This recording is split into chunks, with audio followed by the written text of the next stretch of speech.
She was sprawled in the dirt, blood soaking her uniform, one leg torn apart, rifle gone. Everyone thought she was just support staff, useless in a fight, until her eyes snapped open and she started calling out enemy positions with deadly accuracy. The medic figured she was delirious, but her calls saved lives. Then, she crawled through a live kill zone, taking out an enemy with only a knife. Stunned, the medic asked what no one else had, "Have you been combat trained?" Before we dive into what happened next in that kill zone, make sure you're subscribed and comment below with where you're watching from. Let's get into it. The world was chaos, smoke, gunfire, and blood. Corpsman Luke Ramsey pressed against a crumbling courtyard wall as bullets tore into the sandstone above. The compound around Firebase Malachi was a mess of broken concrete and twisted metal. To his left, Red Jensen was bleeding badly, his tourniquet failing. "Ramsey, where's my medic?" Jensen's voice crackled through the radio, barely audible over the gunfire. As Ramsey crawled toward him, he spotted a figure in Army ACUs half buried under rubble, one leg twisted horribly. He'd almost forgotten her. Staff Sergeant Samantha Reyes, the quiet logistics liaison nobody wanted. She'd been with them 2 weeks, ignored by the SEALs as dead weight. Now she lay still, uniform soaked with blood, helmet cracked. Just 36 hours earlier, the heat at Firebase Malachi had been suffocating. The Afghan air was dry, turning sweat to dust before it could cool you. Helicopter blades whipped up fine dirt that coated everything: guns, water, your mouth. Staff Sergeant Samantha Reyes stepped off the Chinook with a single rucksack, her posture stiff, like she didn't want to be there. She walked straight to the SEAL staging area without hesitation. Her paperwork called her a liaison for equipment and communication between Army and SEAL units, but nobody knew why she was really there, and nobody cared. "Who's the Army chick?" Petty Officer Collins whispered loudly as she neared. "Support liaison," another SEAL mocked. "Here to check our batteries." Reyes stood quietly during introductions, eyes distant, ignoring Sergeant First Class Briggs' smirk. "Ever been in a firefight, Staff Sergeant?" he teased. "Sometimes," she replied flatly, sparking his loud laugh. Her plain Army uniform lacked the SEAL's flair, just a faded logistics patch. At the briefing, she sat in the back silent, taking notes. The SEALs dismissed her. Briggs joked about her knowing how to shoot. Collins called her the paperwork princess. She didn't react, but her worn boots, scarred hands, and sharp eyes scanning exits hinted at something more. She declined a rifle, saying she didn't need it, drawing snickers. They missed her concealed sidearm, and the way she checked medical supplies, like someone who'd used them in chaos. In the convoy, she took the back seat, 3 spots behind the last SEAL, gear packed with practiced precision. She stayed quiet, blending into the background. By the time they reached the target compound, Reyes was an afterthought, a warm body with a weapon. Then an ID exploded, tossing Red Jensen 8 feet, leaving him screaming. The blast triggered an ambush, coordinated gunfire from 3 directions, a trap set by someone who had studied their routes. Ramsey reached Jensen as heavy fire erupted from the north wall. Muzzle flashes lit up the broken walls. Red Jensen's leg was a mess, bone visible through torn fabric. Ramsey applied a tourniquet and gauze, working fast. "Stay with me, Red," he said, tightening until Jensen screamed. "You're going home, just not today." Through the smoke, Ramsey saw Reyes, pinned under rubble, blood soaking her uniform. A bullet was passed, spraying dust. The enemy fire was precise, a planned attack. Ramsey stabilized Jensen, handed him to Collins, and crawled 30 feet to Reyes, dodging gunfire. He expected her to be in shock, but her eyes were sharp, gripping his wrist. "Where's your left side cover?" she asked, voice clear. "What?" Ramsey said. She pointed out drying blood on her face. Left side fire stopped. They're moving RPGs. Impact in 8 seconds. 6 seconds later, the wall exploded, not deadly but close. Reyes scanned the compound. Snipers up high, baiting us. Spotters tracking. They'll flank east in 90 seconds. Ramsey bandaged her thigh wound, stunned by her tactical talk. What were you doing here? He asked. She nodded toward the compound. Man down by the cistern, still has comms, not for long. Ramsey's radio crackled, confirming it. How do you know? He asked. Counting shots, timing reloads, she said calmly.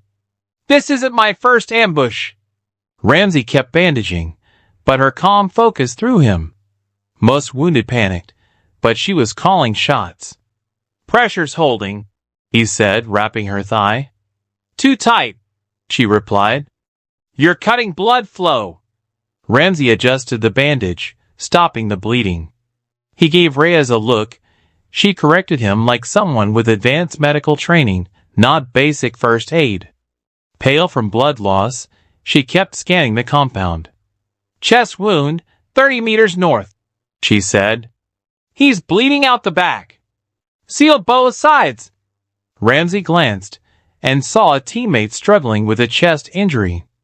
Martinez, sealed both sides, he shouted. It worked, bleeding slowed. Rhea's eyes shifted south. Movement in the drainage culvert, 2 or 3 guys behind the barrier, she said calmly. Flash suppressor at the fountain, 40 meters. They'll hit your extraction point in 30 seconds. She fired 2 shots from her sidearm. 2 insurgents scrambled from the culvert, exposed. Collins took them out. How'd you see that? Ramsey asked. Experience, Reyes said, holstering her weapon. You learned to spot patterns. Where'd you learn that? He pressed. Long time ago, she muttered, touching a hidden sidearm. Enemy fire grew closer, shouts and accented English signaling a tightening trap. You're just a liaison, Ramsey said. She met his eyes, tired but sharp. I didn't choose this. I follow orders. Her tone hinted at a past beyond paperwork. Well, Ramsey said, checking her pulse, you're keeping us alive. Her gaze shifted east, where shadows moved. Trouble was coming, and she knew it. A panicked radio call broke through. Evans pinned in the east corridor collapsed. Need a breach now. An operator was trapped behind debris, bleeding out. East access is blocked, someone yelled. No way through without heavy gear. 3 minutes, maybe less. Ramsey assessed the impossible situation. The collapsed corridor was 50 meters of open ground, with enemy snipers firing from above. No cover, no good angles, Ramsey muttered. Reyes spoke up, voice steady. I'll go. You can't move, Ramsey said. She was already pushing up, wincing but controlled, her injured leg dragging. She drew a sleek sidearm, clearly not standard issue. Cover me or don't, she said. Her eyes showed experience, not recklessness. Without waiting, she crawled through debris, moving with precision despite the pain. Ramsey signaled for covering fire, and 2 SEALs shot at the ridge, giving her time to reach the collapsed wall. Then, Reyes pulled out a small signal amplifier, connecting it to a jammed drone controller. The drone came alive. Overwatch active, she radioed, voice calm despite blood loss. The drone showed enemy positions and blind spots. Target reloading for seconds. Breach left, avoid the wire, she called. The SEALs followed her call, finding a gap to reach Evans, trapped and fading under a beam. Reyes fired 3 precise shots, forcing a sniper back. They freed Evans, alive but hurt, and fell back. A young SEAL, Harris, stared at her. How'd you fix the drone?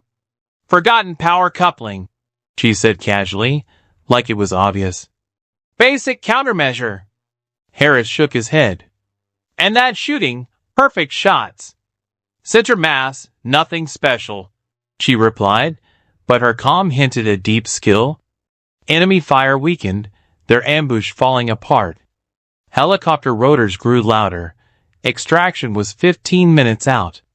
For the first time since the IED, it seemed they might all survive. As Ramsey prepped the wounded for transport, he kept glancing at Reyes. She checked her gear calmly, like dodging bullets was routine. The helicopter rotors grew louder, kicking up dust. But danger wasn't over. An insurgent in desert fatigues emerged from the rubble, rifle ready, charging the evacuation point. Ramsey couldn't shoot without risking the wounded. Reyes launched from cover, despite her injured leg. She tackled the attacker, slamming him into a wall, his rifle skidding away. He reached for a knife, but Reyes grabbed his wrist, twisted until it snapped, and dropped him with a precise elbow to the throat.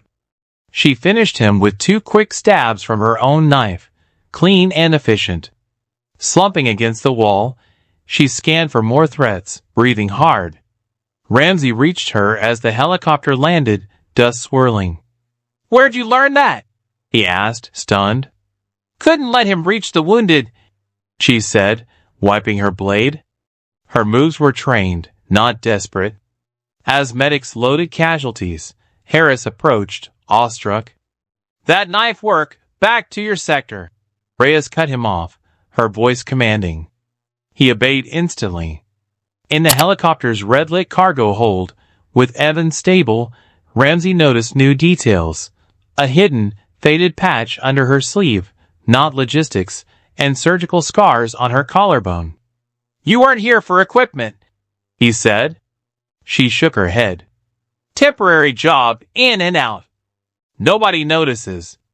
Your skills, medical, tactical, combat, aren't from supply school," he pressed.